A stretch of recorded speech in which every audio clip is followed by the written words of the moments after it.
जय हिंद। एक वीडियो में हम आपको बोले थे कि लोगों को अपनी पत्नी का दिमाग और जीएसटी समझ में नहीं आता है। इस वीडियो में दोनों समझा देंगे। साथ ही जीएसटी क्या होता है, जीएसटी के कितने टाइप होते हैं और जीएसटी इन क्या होता है और जीएसटी एन क्या होता है, इनपुट जीएसटी क्या है, आउटपुट जीएसटी क्या है, 4 टाइप की जो सीजीएसटी, एसजीएसटी, आईटीजीएसटी, यूटीजीएसटी, ये सब क्या है, जीएसटी के स्लैब कितने होते हैं, जीएसटी की बिलिंग कैसी होती है, A to Z आपको इसमें मिल जाएगा। इसके बाद आपको जीएसटी से कोई प्रॉब्लम नहीं रहेगी। जीएसटी कहता है कि एक देश एक टैक्स होना चाहिए, लेकिन ये अधूरा सत्य है। देखिए, टैक्स जो होता है ना, वो गवर्नमेंट के लिए एकदम उसका अधिकार है। गवर्नमेंट के पास पैसे का एक ही स्रोत है, जो मेन सोर्स है वो टैक्स है। और टैक्स दो तरह से होता है, एक डायरेक्ट टैक्स जो आदमी से ले लिया जाता है, व्यक्ति से, और एक इनडायरेक्ट टैक्स होता है जो किसी चीज के खरीद बिक्री पर लगता है। तो इनडायरेक्ट टैक्स भी कई तरह के होते थे। कस्टम ड्यूटी होती थी, कोई विदेश से सामान मंगा दिए तो excise duty, service tax, sale tax, VAT, जिसमें वैट बहुत ज्यादा फेमस था। तो ये इनडायरेक्ट टैक्स जो है, यहां तो आपको 4-5 दिखा रहे हैं, ऐसे 17 टैक्स। तो इन 17 टैक्सों को आपस में मर्ज कर दिया गया और जो ये इनडायरेक्ट टैक्स था, इनडायरेक्ट टैक्स को खत्म करके इसी के जगह पे लाया गया जीएसटी। तो जीएसटी भी क्या होगा, एक इनडायरेक्ट टैक्स होगा। तो आप बताइए, क्या ये वन नेशन वन टैक्स हुआ? ये तो केवल इनडायरेक्ट टैक्स को घटाया। डायरेक्ट टैक्स में कोई भी बदलाव नहीं है। आज भी आपको डायरेक्ट टैक्स देना है। सेंट्रल गवर्नमेंट का कॉर्पोरेशन टैक्स जो होता है, निगम कर, वो काफी ज्यादा उससे इनकम होता है। तो डायरेक्ट टैक्स में नहीं, ये इनडायरेक्ट टैक्स है, ये आपका जीएसटी, और ये खरीद बिक्री पर आपको देना पड़ता है। अब बात करते हैं कि ये जीएसटी देना किसको पड़ेगा। तो 3 ही लोग को देना पड़ेगा। ध्यान से समझिए, जिनका सालाना टर्नओवर, लेन देन 20 लाख का है। देखिए, ये 20 लाख प्रॉफिट नहीं है। मान लीजिए कि हमने कभी 20 लाख का माल मंगाए और 20 लाख के सामान को बेचे और हमको 21 लाख हुआ, तब तो हमारा तो लेन देन ही वाला ही 20 लाख हो गया। अब आपको कितना प्रॉफिट हो रहा है इससे मतलब नहीं है। आप 20 लाख वाले कैटेगरी में आ गए, आपको अब जीएसटी भरना पड़ेगा, पहला। दूसरा कि अगर आप एक राज्य से दूसरे राज्य में 1 रुपया का भी सामान का व्यापार करिएगा ना, तो वहां आपको जीएसटी लग जाएगा। वहां ये 20 लाख वाला हिसाब भूल जाइएगा।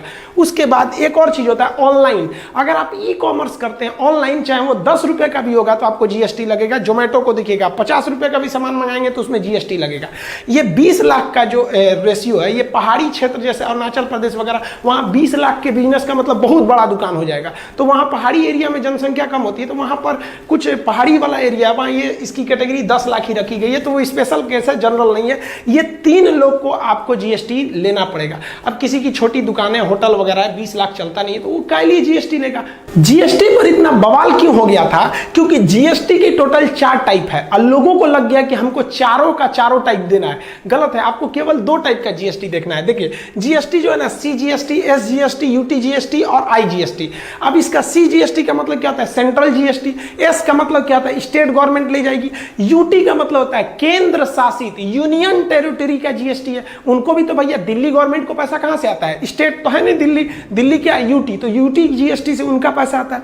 और इंटीग्रेटेड जीएसटी यानी आईजीएसटी, मतलब एक राज्य से दूसरे राज्य में ले जाएंगे। तब एक एक करके समझिए। मान लिया कि आप सेम स्टेट में कोई बिजनेस कर रहे हैं, जैसे मान लिया कि आप बिहार में हैं, तो बिहार में ही आपका लेन देन है, तो आप सेम स्टेट में आएंगे ना, तो आपको कोई 2 ही टैक्स देना पड़ेगा।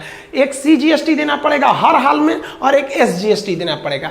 मान लिया कि कोई सामान है जिस पर 18% टैक्स है, तो लोगों को टेंशन क्या लगा था कि सोचो 18% टैक्स है, सेंट्रल जीएसटी यानी सीजीएसटी 18%, एसजीएसटी 18%, फिर यूटी 18%, इंटीग्रेटेड 18 करके पगला गए लोग। भाई साहब बचेगा क्या मेरा? गलत है भाई साहब, आपको कोई 2 ही देना है।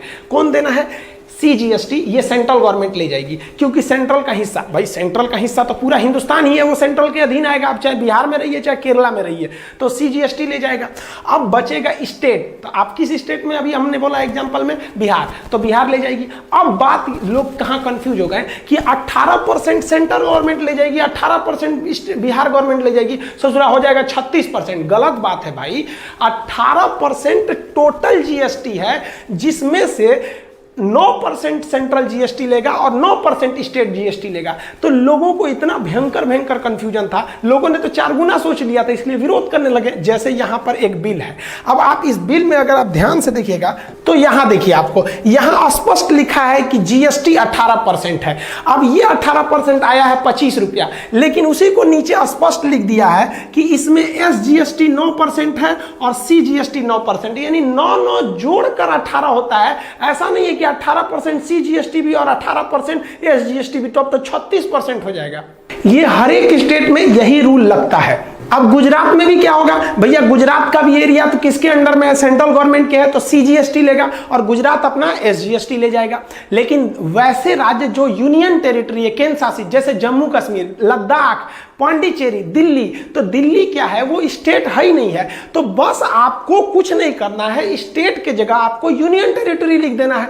अब दिल्ली भी जो है वो तो सेंट्रल गवर्नमेंट के अंदर है ना जी, तो दिल्ली वाला में भी अगर आप दिल्ली में सामान बेच रहे हैं तो सेंट्रल गवर्नमेंट के अंडर में आएंगे, तो दिल्ली भी आपसे क्या लेगा, आपसे सेंट्रल गवर्नमेंट लेगी CGST, और दिल्ली SGST तो ले ही नहीं सकता क्योंकि वो स्टेट तो है ही नहीं है। दिल्ली जो है वो यूनियन टेरिटरी है, तो केवल यहां शब्द का फेर है। दिल्ली कहेगा कि भैया हमारा UTGST दो, तो जो UTGST है वो सेम टू सेम SGST है। अगर पूरा कंप्लीट स्टेट है तो SGST, केंद्र शासित है तो UTGST। ये स्टेट और UT क्यों होता है ये हम आपको पॉलिटी में पढ़ाएंगे। और यहां भी वही होगा कि अगर 18% टोटल GST है तो 9% CGST और 9% UTGST लेगा। अब बात कर लेते हैं कि अगर एक राज्य से दूसरे राज्य में सामान चला गया तब, तो उसे कहते हैं IGST, यानी इंटीग्रेटेड GST। इंटीग्रेटेड GST तभी लगेगा जब एक राज्य से दूसरे राज्य में आपका सामान जाएगा तब, अदरवाइज नहीं लग सकता। अब यहां एक कंफ्यूजन सबसे बड़ा,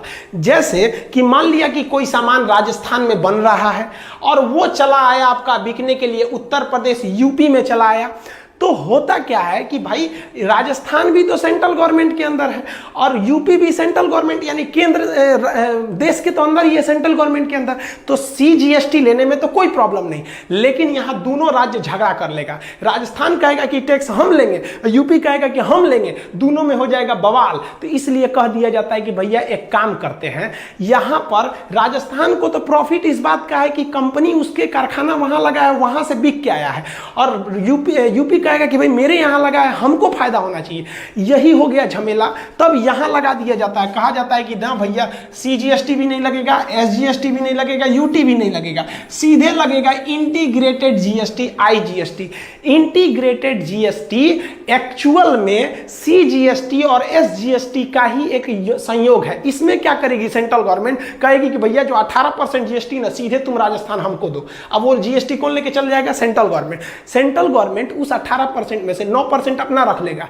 उसके बाद देखेगा कि सामानवा बिका कहां पर है, मेन डेस्टिनेशन कहां है, यूपी, तो यूपी को 9% दे देगा। लो, राजस्थान सरकार मुंह देखेगी टुकुर टुकुर से, जरा हमको ना दिया। इसीलिए IGST को डेस्टिनेशन GST भी कहते हैं, क्योंकि ये वहीं लगता है जहां सामान का असली गंतव्य यानी डेस्टिनेशन है। इससे फायदा क्या हुआ, देखिए राजस्थान को फायदा यह हुआ कि वहां सामान बना था, उसे रोजगार मिल गया, और यूपी को फायदा यह हुआ कि सामान अल्टीमेट यहां बिकने आया था, इसलिए इसको टैक्स मिल गया। पहले यह व्यवस्था नहीं थी। अब हम आपसे एग्जांपल लेते हैं, कोई सामान दिल्ली में बना तो दिल्ली में जैसे बन के दिल्ली में बिकेगा तो एक तो ले जाएगा CGST, और दिल्ली चूंकि यूनियन टेरिटरी इसलिए दिल्ली में ही बिक गया तो वहां लग गया UTGST। लेकिन दिल्ली में बनकर, जैसे मेरा ये जो पैनल जो हम पढ़ा रहे हैं इसमें, इसका मैन्युफैक्चरिंग यूपी के नोएडा में हुआ, ठीक है। तो नोएडा में हुआ तो नोएडा तो यूपी में आ जाता है, तो नोएडा में जैसे हुआ तो नोएडा में होने की वजह से वहां लगेगा CGST, सेंट्रल गवर्नमेंट। लेकिन हम इसको यूपी से उठा के बिहार के पटना लेते हैं, ले भाई, तो अब जैसे पटना ले गए तब क्या हो जाएगा, IGST, इंटीग्रेटेड GST। इसमें क्या होता है कि इस पर जो टैक्स लगा था उसका सेंट्रल गवर्नमेंट लेगा, और चूंकि ये आया है बिहार में तो कौन ले गया, बिहार सरकार टैक्स ले जाएगी। तो IGST उसी को दिया जाता है जिस राज्य में वो सामान जा रहा है। इससे बहुत ज्यादा फायदा होते हैं। दो फायदा पहले ध्यान से समझिए। पहला कि जिस राज्य के लोग उपभोग कर रहे हैं, जो कंज्यूम कर रहे हैं, उसी राज्य को टैक्स दिया जा रहा है, पहला फायदा। दूसरा फायदा यह है कि अब पूरे कंट्री में एक जैसा टैक्स लगेगा। आप पहले पुराना तरीका समझिए क्या होता था। पहले कोई सामान अगर राजस्थान में बनी है कोई भी चीज, तो उस पर सेंट्रल गवर्नमेंट एक्साइज ड्यूटी लेती थी, एक्साइज ड्यूटी। अभी वही जगह ले लिया है CGST। अब हर राज्य जो थे अपने अपने मर्जी से टैक्स लेते थे। यूपी लेता था 12% से सर्विस टैक्स, तो बिहार लेता था 14%। अब आप बताइए, किसी सामान पर अगर यूपी में 12% टैक्स है तो वही सामान पर अगर बिहार में 14% है तो बिहार में सामान सामान महंगे हो जाएंगे। इसलिए बिहार के लोग वैसे जिला जो यूपी से सटा रहता था वो सामान खरीदने यूपी चले आते थे। पेट्रोल भरवाने आज भी यूपी चले आते हैं लोग, थोड़ा सा सस्ता पड़ जाता है क्योंकि पेट्रोल जीएसटी के बाहर है, वो अभी हम समझाएंगे। तो पहले कंपनियां क्या हो गई कि गुजरात सरकार होशियार निकली इसमें। गुजरात सरकार ने कहा कि भैया हम टैक्स सबसे कम लेंगे, हमारे यहाँ आ जाओ। सारी कंपनियां धड़धड़ा के घुस गई गुजरात में। अब पहले सारा सामान गुजरात में बनाती थी तो सेंट्रल गवर्नमेंट को देती थी एक्साइज ड्यूटी, और गुजरात को देती थी सर्विस टैक्स, और गुजरात से बना के पूरा हिंदुस्तान बेचती थी लोग। बाकी लोग चुपचाप देखते रहते थे कि गुजरात से आया है, हमको ना टैक्स मिला ना कुछ। अब फायदा जीएसटी से होगा कि भैया तुम गुजरात में बनाओ, अब गुजरात में बनाओगे तो गुजरात सरकार का वो तो वहां ले जाएगी, पहला सीजीएसटी ले जाएगा। और जैसे आप बेचिएगा दूसरे स्टेट में, मान लीजिए गुजरात में बेच दीजिए तो गुजरात सरकार तो एसजीएसटी ले लिया। लेकिन अगर गुजरात से आप सोचेंगे उड़ीसा बेचें, जैसे स्टेट चेंज किए सारा झमेला खत्म, सीधे आ गए आईजीएसटी पे। आईजीएसटी में सरकार उठा लेगी, 18% में है तो 9% सेंट्रल गवर्नमेंट अपने रख लेगी और 9% उड़ीसा को दे देगी। ले भैया तुम भी विकास करो, तुम क्यों पीछे रहोगे। गुजरात सरकार टुकुर टुकुर मुंह देखेगी, ससुरा ले गई लो। इससे फायदा क्या हुआ, देखिए सबको अपना हक मिल गया। गुजरात को रोजगार मिला, उड़ीसा को टैक्स मिला, और सेंट्रल गवर्नमेंट का तो हर हाल में भैया उसके दोनों हाथ में लड्डू है, चाहे गुजरात बनाओ चाहे उड़ीसा, कहीं भी बनाओ, आओगे तो सेंट्रल वाले एरिया में। पहले यही जो था, इसीलिए पहले के ज़माने में फैक्ट्रियां गुजरात महाराष्ट्र में भाग गई। गुजरात महाराष्ट्र गवर्नमेंट के पास बहुत पैसा था, उन लोगों ने अपना टैक्स का जो रेशियो था घटा दिया, इसलिए सारी कंपनियां भाग गई। अब सारी कंपनियां नहीं भागेंगी, अब कंपनियों को दिखेगा कि भैया अब तो हर जगह टैक्स बराबर है, तो हम गुजरात में बना के हम आसाम में क्यों बेचेंगे, हमारा ट्रांसपोर्ट का खर्चा आएगा। उससे अच्छा कि हम एक छोटा सा कारखाना गुजरात में लगा देते हैं जो इस एरिया को कवर करेगा, और टैक्स उतना ही है तो एक आसाम में भी लगा देते हैं, इस एरिया को डेवलप करेगा। तो अब भारत में आने वाले 30 से 40 साल में आप एक जैसा विकास देखिएगा। नहीं तो पहले लड़खड़ा गया था कि भैया ये एरिया बहुत डेवलप है, इस एरिया को लोग ध्यान ही नहीं रहे थे।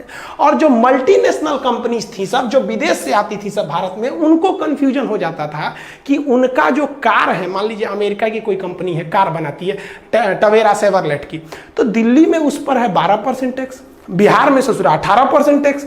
अब आप बताइए एक ही कंपनी के कार पर दिल्ली में टैक्स कम देना है तो उसको फायदा ज्यादा होगा, और बिहार में टैक्स ज्यादा देना है तो कंपनी को फायदा कम होगा। तो विदेश में बैठे वाले सब कहते थे ससुरा ये हिंदुस्तान है कि क्या है, एक के कारवा बेचते हैं, कहीं बेचते हैं तो ज़्यादा फायदा आता है, कहीं बेचते हैं तो कम फायदा आता है। तो विदेश वाले जल्दी भारत में आना नहीं चाहते थे, सब इन्वेस्ट नहीं करना चाहते थे कि भैया एक गो देश है, 25 गो राज्य, 28 गो राज्य, 28 तरह का टैक्स है, हम पगला जाएंगे टैक्स से जोड़ते जोड़ते, उससे अच्छा चलो चाइना चलो। तो इस तरह से आईजीएसटी आ गया। अब आईजीएसटी का बिल देखिए, जैसे ये वाला अगर आप बिल देखिएगा तो इसमें आपको कहीं ये सब कुछ नहीं लिखा है, यहाँ सीधा लिखा है जीएसटी, और आईजीएसटी कितना 18% है। इसमें से 9% सेंट्रल रख और 9% उस राज्य को भेजेगी जहां पर यह सामान बिकने के लिए गया है। आप बताइए, हम आपसे क्वेश्चन पूछते हैं, हम बिहार में 100 ठो कोई सामान बनाए, 100 पीस, अब उस 100 पीस पे तो 100% है कि सीजीएसटी लगेगा ही, और उस 100 ठो में से 40 सामान हम बिहार में बेच दिए तो क्या लग गया उस 40 पे एसजीएसटी, और 60 सामान, अब बचा 60 सामान, तो उसमें से 10 ठो यूपी भेज दिए, जैसे यूपी भेजे उस 10 पे लगेगा आईजीएसटी। 50 ठो को झारखंड भेज दिए, जैसे बिहार क्रॉस किया आईजीएसटी, यानी राज्य क्रॉस करेंगे तो आईजीएसटी लगेगा। उसी राज्य में है तो भैया सीजीएसटी दे दीजिए और एसजीएसटी दे दीजिए। अगर वो राज्य यूटी निकला केंद्र शासित तो सीजीएसटी दीजिए और यूटी जीएसटी दे दीजिए। जैसे स्टेट चेंज करेंगे तो आईजीएसटी लगेगा। आईजीएसटी कुछ नहीं है बल्कि सीजीएसटी और डेस्टिनेशन वाले राज्य का एसजीएसटी का मिला हुआ रूप है। तो किसी भी लोगों को दिक्कत क्या आ गया था, लोग विरोध क्यों करने लगे थे, उनको लगा था कि हमको चारों देना है भैया, चारों, तो लोग 4 गुना सोचने लगे थे। अब आप बताइए, अब पूरे इंडिया में एक जैसा टैक्स आ गया कि नहीं, मतलब पूरी किसी भी सामान पे, जैसे मान लीजिए कि आपको कोई मोबाइल लेना है तो उस पर 18% टैक्स है, तो आप पूरे हिंदुस्तान में कहीं लीजिए सेम ब्रांड के चीज का सेम मिलेगा आपको। वो रिटेलर में थोड़ा मोलाई का रेट अलग हो सकता है, लेकिन अगर जैसे कार है कोई लग्जरी कार 28% टैक्स है, आप दिल्ली में लीजिए या कन्याकुमारी या कश्मीर कहीं भी लीजिए चेंज हो जाएगा जाएगा क्योंकि वो जीएसटी में आ गया है। अब पेट्रोल जीएसटी में नहीं आया है, आप दिल्ली में पेट्रोल लेंगे तो अलग होगा, गुजरात में लेंगे तो अलग होगा। शराब जीएसटी में नहीं आया है, दिल्ली में शराब का रेट अलग है, यूपी में शराब का रेट अलग है। तो जैसे जीएसटी आ जाता है पूरा हिंदुस्तान में रेट सेम कर देगा। और एक और चीज जो गवर्नमेंट समझा नहीं पाई वो आउटपुट जीएसटी और इनपुट जीएसटी। जैसे मान लीजिए कि हम एक दुकानदार हैं, हम कोई सामान खरीद के लाए, 100 रुपये का सामान खरीद के लाए तो उस पर 10% जीएसटी था। सपोज कीजिए कि 10% था तो हमको वो सामान कितने का पड़ेगा, 110 रुपया। यहां हमने जीएसटी के रूप में कितना दे दिया, 10 रुपया यहां दे दिया। अब उसी सामान को हम दूसरे को बेचेंगे तो हमको इसमें प्रॉफिट भी जोड़ना है, तो हम सोचेंगे यार हमको तो खुद 110 का पड़ा है, एक काम करते हैं इसको हम बेच देते हैं 150 रुपये में। जैसे 150 रुपये में बेचेंगे, जो खरीदेगा हमसे वो फिर हमको जीएसटी देगा इस पे 10%। तो 150 पे 10% जीएसटी जोड़ देंगे तो हमको मिल गया 165 रुपये। अब आप बताइए 10 रुपये हम यहाँ जीएसटी दिए ही हैं अपने जेब से, और वो बंदा जो हमसे खरीदा है वो भी 10% यानी 15 रुपये यहाँ जीएसटी दे दिया। 150 का तो जीएसटी 15 रुपये ना पड़ेगा, 10% यहाँ दे दिया। तो क्या करें हम, ये 15 रुपये भी गवर्नमेंट को दे दें और जो हम खुद खर्चा किए थे वो भी दे दे? नहीं है। देखिए ये हमने अपना जीएसटी लगाया है, ये आउटपुट में जीएसटी है। तो अब जो हम यहां जीएसटी देंगे वो ये है कि 15 रुपया में से हम अपना घटा लें 10 रुपया, तो कितना, 5 रुपया।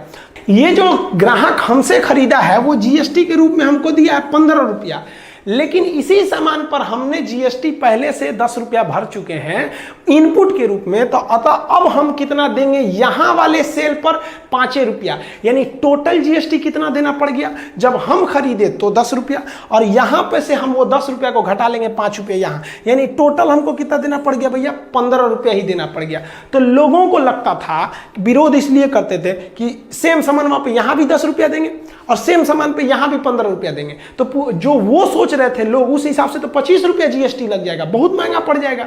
और अभी जबकि गवर्नमेंट जो नियम लगाई थी वो बेहतरीन नियम था कि जो आप दे दिए उसको मत जोड़िए, जैसे जैसे आप जितना स्टेप पे बेचिएगा जो जीएसटी कलेक्ट करिएगा तो पिछला वाला घटा लीजिएगा वहां पर। तो यहां 15 रुपया कलेक्ट हुआ तो पिछला घटा दीजिए कितना, 10 रुपया। तो 10 तो ये ऑलरेडी आप दे चुके हैं गवर्नमेंट को। अब ये मान लीजिए कोई सामान खरीदे तुरंत थोड़ी बिक जाता है, 2-3 महीने बाद बिकता है। तो यहाँ जैसे खरीदे 10 रुपया बेच दिए, दे दिए थे, अब 2 महीने बाद जब बेचे तो आपको कलेक्ट हुआ कितना रुपया, 15 रुपया। तो आप 10 वाला घटा लीजिए, बचा कितना, 5, ये भी 5 दे दीजिए। तो टोटल आपने कितना पेमेंट किया, 10 रुपया इनपुट के रूप में, 5 रुपया नेट जो अभी दे रहे हैं 15 रुपया। तो आप अपना प्रॉफिट सोचिए, आप 165 में बेचे जबकि आपकी खरीद थी 110, तो 165 में से 110 कर दिए, घटा दिए, तो आपको प्रॉफिट आया 55 रुपये। लेकिन ये नेट प्रॉफिट नहीं है, इसमें अभी आपको 15 रुपया टैक्सवा लौटाना है ये वाला।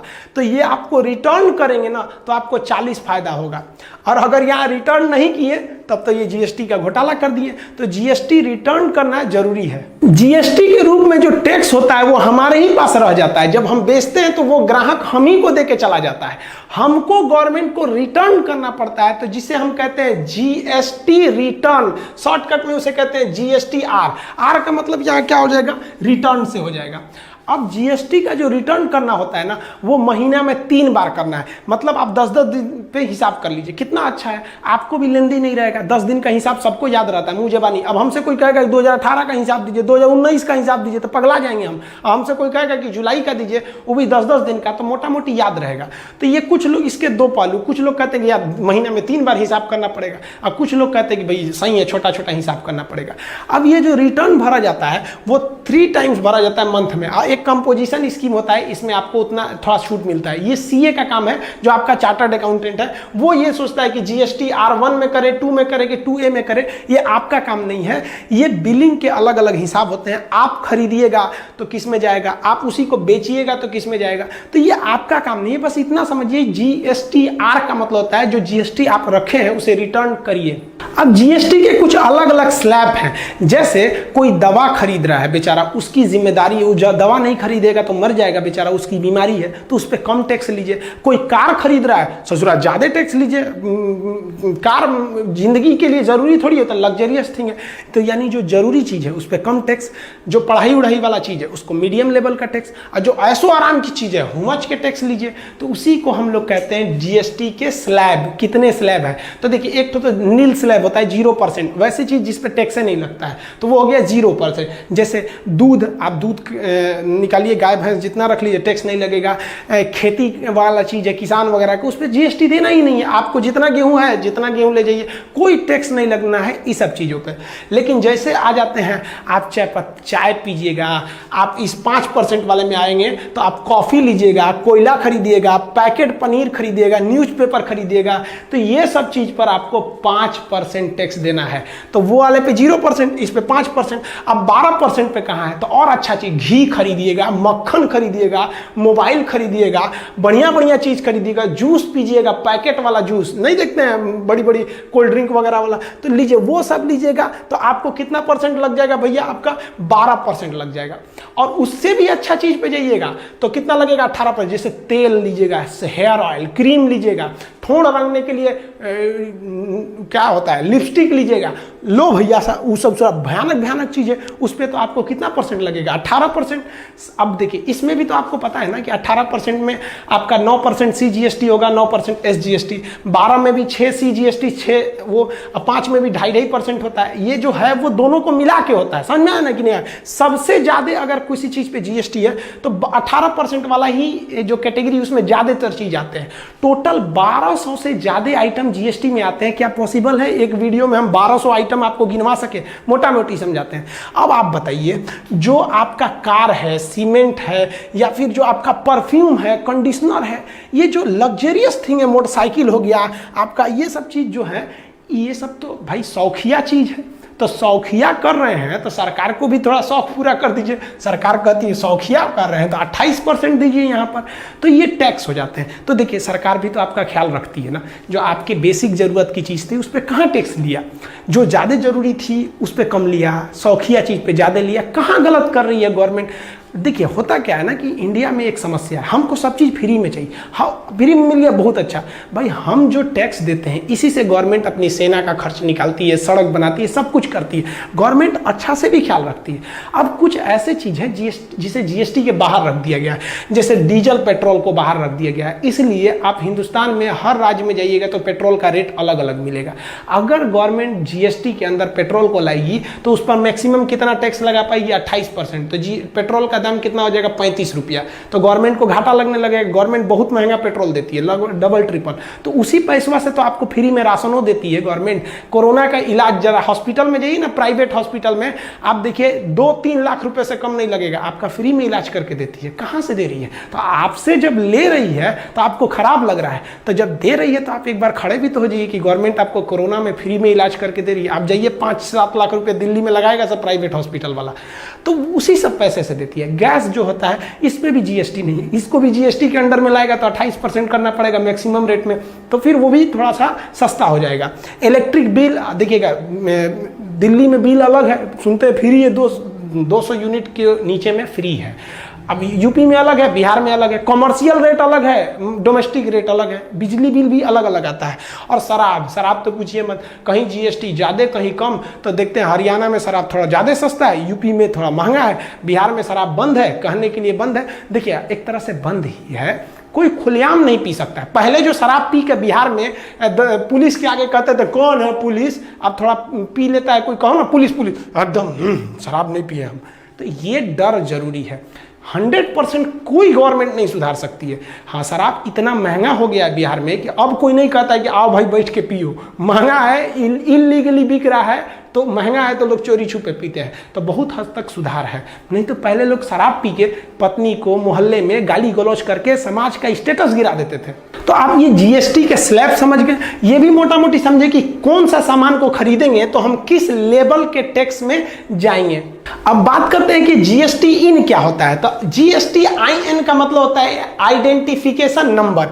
हम अपना GST जब रजिस्ट्रेशन कराएंगे तो हमको एक 15 डिजिट का एक नंबर मिलेगा, जिसमें से बीच वाला 10 डिजिट तो है मेरा पैन कार्ड है, ये बीच वाला 10 डिजिट पैन कार्ड है। शुरुआत के दो डिजिट होते हैं वो हमारे स्टेट को बताते हैं कि हम किस स्टेट में बिजनेस कर रहे हैं, और लास्ट के ये 3 अक्षर ये उसका मशीन जो होता है ना GST का, वो अपने से एक यूनिक कोड बना देता है। तो ओवरऑल आप सही यही पूछेगा कि जीएसटी इन यानी आइडेंटिफिकेशन नंबर कितने अक्षर का होता है, तो 15 अक्षर का। अब ये ससुरा नंबर हुआ दिया कौन, तो जीएसटी का एक बहुत बड़ा नेटवर्क है।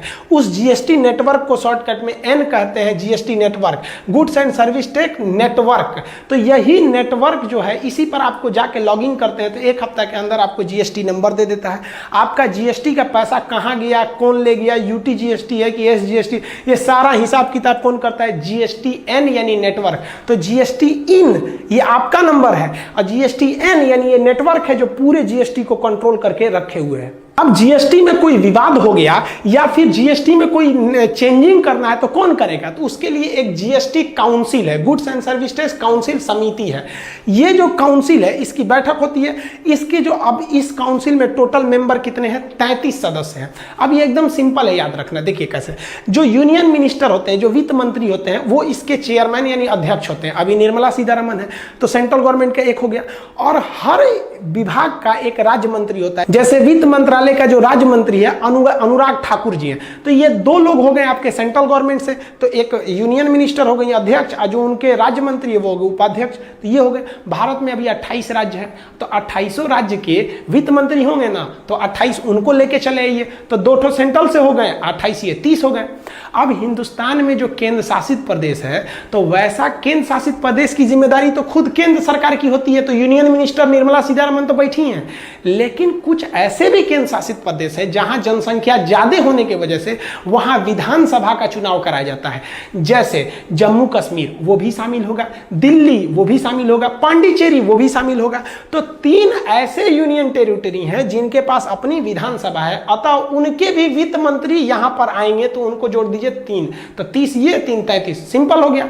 अब मान लिया कि लद्दाख में भी अगर कल को विधानसभा बन जाती है तो 34 सदस्य हो जाएंगे। लेकिन जिस केंद्र शासित प्रदेश में विधानसभा नहीं है तो उसकी टोटल जिम्मेदारी केंद्र सरकार की है, तभी तो कहा गया है केंद्र शासित प्रदेश, और केंद्र की वित्त मंत्री बैठे रहती है, वो उसकी बात सुनेंगी ही। तो यही डिसीजन लिया जाता है कि टैक्स के स्लैब को बढ़ाया जाए या घटाया जाए। कल को ये भी कह सकते हैं कि भैया शिक्षा को आप लोग ने 18% टैक्स में जोड़ दिया है, तो ऐसा भी कर सकती है। मान लीजिए निर्मला सीतारमन को लगेगा कि नहीं, शिक्षा 18% है, ये कोई लग्जरियस थिंग थोड़ी, ये तो बहुत जरूरी चीज है, इसको 12% वाले में रख देते हैं, ताकि जी क्या हम लोग को अगर 18% टैक्स देना है, आपसे ऑनलाइन लेते हैं हम लोग, तो किसी भी चीज पे 18% टैक्स देंगे तो जेन्युइन है कि भैया चार्ज ज्यादा लग जाएगा, तो फी को ये भी घटा सकते हैं। तो कौन घटाएगा, तो जीएसटी काउंसिल में घटाया जा सकता है इसे।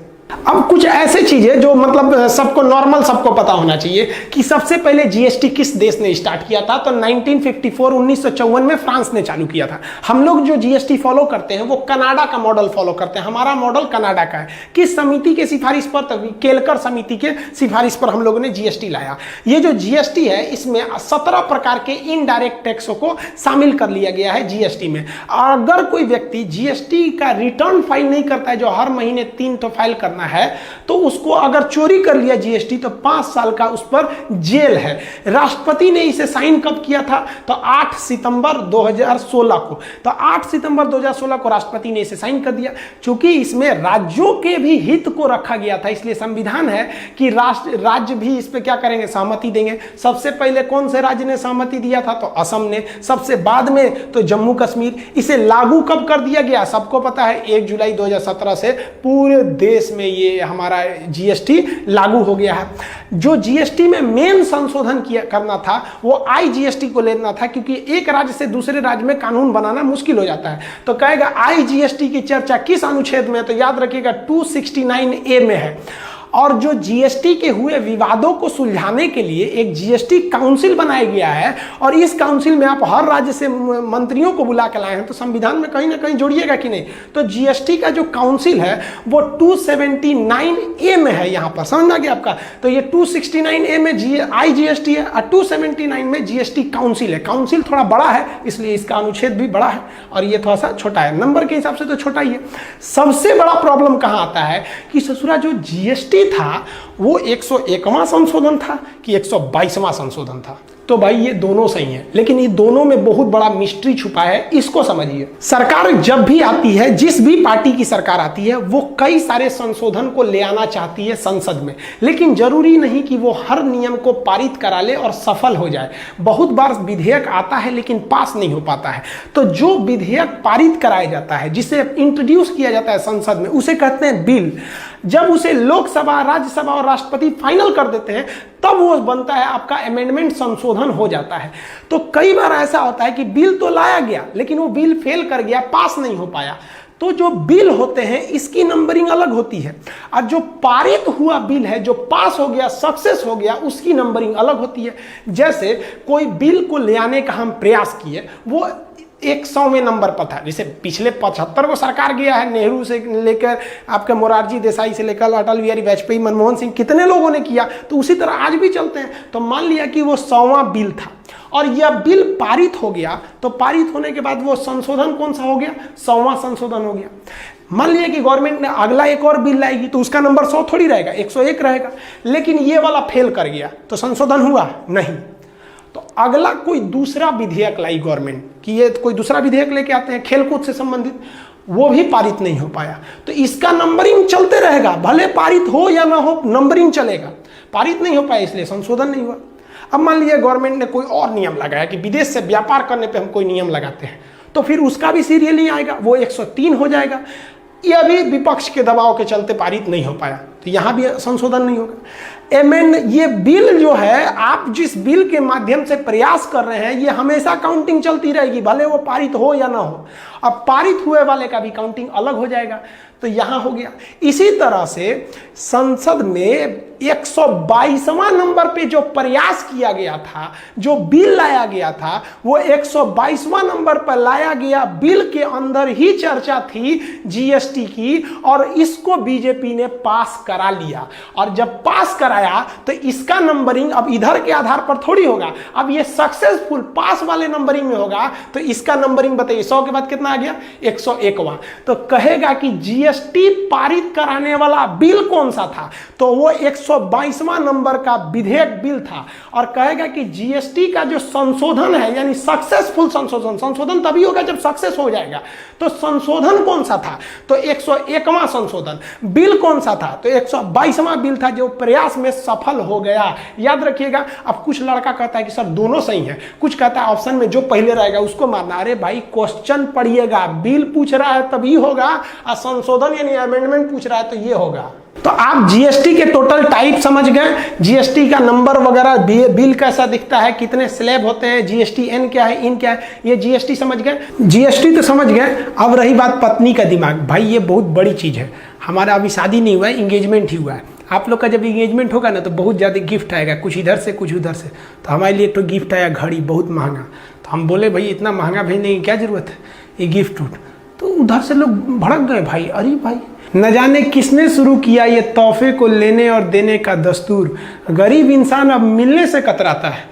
यार ये क्या मतलब बनता है इतना? ये कोई बहुत बड़ा चीज़ नहीं है कि देखिए, हम लोग जो हैं, समझना चाहिए हम लोग को भी कि हम ये जो बड़े बड़े शादी ब्याह में खर्च कर रहे हैं या बड़े बड़े गिफ्ट दे रहे हैं, ये दर पर्दा हम इस हिंदुस्तान के लिए एक बहुत ही बड़ी दीवार खड़ी कर रहे हैं, एक अमीर और एक गरीब की। देखिए इससे क्या होगा कि अगर हम लोग बड़े बड़े गिफ्ट देंगे उन अपने में, तो ये गरीब इंसान कहाँ से दे पाएगा? तो उसे अपना रिश्ता थोड़ा कमज़ोर लगने लगेगा। इसमें उसकी क्या गलती है? तो ये सब सोच नहीं रहनी चाहिए। आप इतना ही बस समझा दिए तो भाई झगड़ा हो गया हम लोग में। अब हम क्या करेंगे भाई, हम पुराने ख्याल वाले लोग। अब हर कोई दीवाना है बनावटी उसूलों का। हम ये सादगी लेकर कहाँ जाए भैया? हम लोग को पसीना उसीना भी होता है तो हम बिहार वाले लोग हैं भाई, गमछा उमछा से पोंछ लेते हैं। नौटंकी करने नहीं जाते हैं कि भाई कूलर लगाओ, एसी लगाओ यहाँ पे। अब उन लोग को कौन समझाए भाई? पत्नी को समझाने में उतना ही मेहनत है जितना दादी जी को आईफोन सिखाने में है। देखिए वैसे भी हम कहना चाहेंगे सबसे कि बहुत ही फैशनेबल ज़िंदगी जीने से बहुत कुछ नहीं मिल जाता है। आप जो एक दूसरे को गिफ्ट देते भैया, उससे अच्छा आप किसी की मदद कर सकते हैं। सोचते हैं कितना पसीना बहाते हैं ये मज़दूर लोग। और सबसे तकलीफ़ क्या लगता है कि जो ये मज़दूर बोरी को उठा लेता है ना, लेकिन इसकी औकात नहीं कि इतना बोरी खरीद सके। और जिसकी औकात होती है कि वो इस बोरी भरे अनाज को खरीद सके ना, उसमें इतनी हिम्मत नहीं होती कि जो इसे उठा सके। खैर ये सब अलग बातें हैं। आई होप आप जीएसटी समझ गए होंगे। मिलेंगे नेक्स्ट वीडियो में, तब तक के लिए जय हिंद।